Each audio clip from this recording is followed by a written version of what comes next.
Well, there's been a lot of to-do and uproar over the fact that Daniel Pantaleo has been bumped up to $120,000 a year.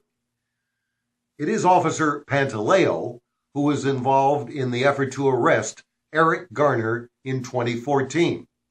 But think about this. All NYPD rookie cops start out at $41,000 to $44,000 a year.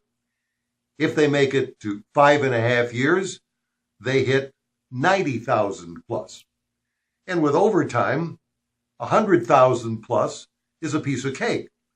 So the fact that Pantaleo has never been found guilty of anything as it relates to the death of Eric Garner, albeit is on desk duty. He's been on the force for 8 years, and now he's making $120,000 a year. It's the NYPD, it's New York City. But that's really not why I'm here.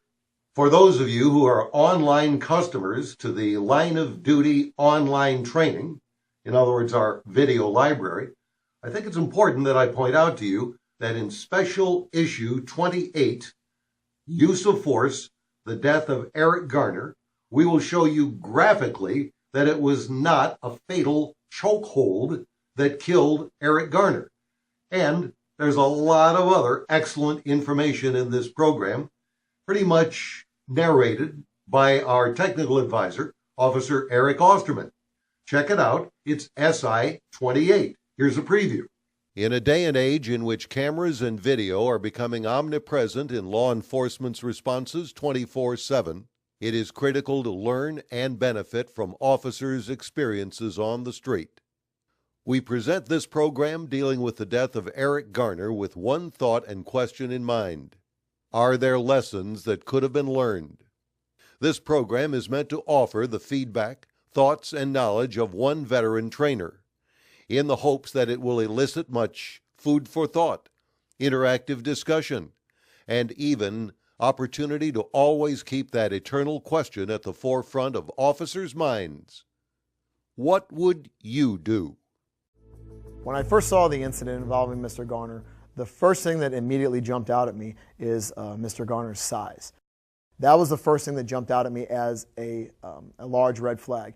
The fact that that large of a person, the decision was then made later on to actually put their hands on this large of a person when there was a large strength disparity between them. I did not sell nothing because every time you see me, you want to harass me, you want to stop me, you want to sell cigarettes.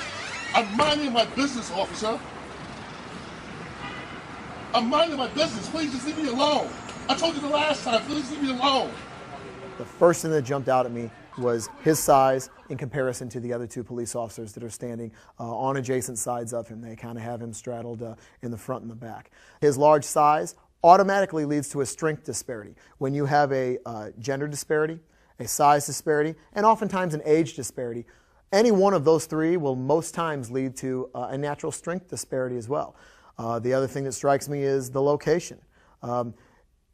Part of understanding totality of circumstances is understanding what is your next course of action based on these variables. Location is one of those variables. The fact that we're out in public in the middle of a what appeared to be a sidewalk, but you don't have 4 sides to work with, 3 sides because Mr. Garner's back was against the wall.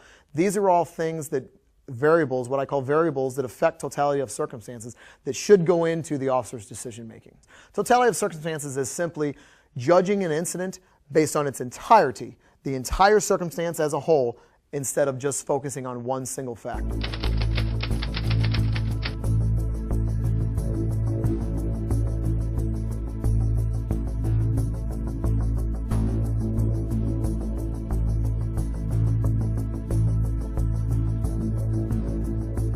What I can tell from watching the video is that they did explain to Mr. Garner why he was under arrest, why they were even speaking to him, the fact that they had observed him committing a crime.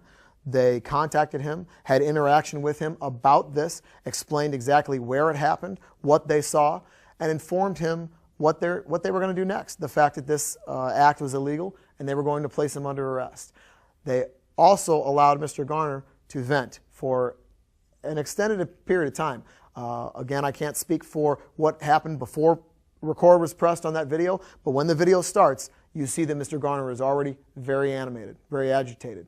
His demeanor, his voice is very high. He speaks with his hands very much. His body position, although not aggressive, it is very non-cooperative. He was very animated and very agitated from the very beginning of the confrontation. Again, that's Special Issue 28, Use of Force, The Death of Eric Garner.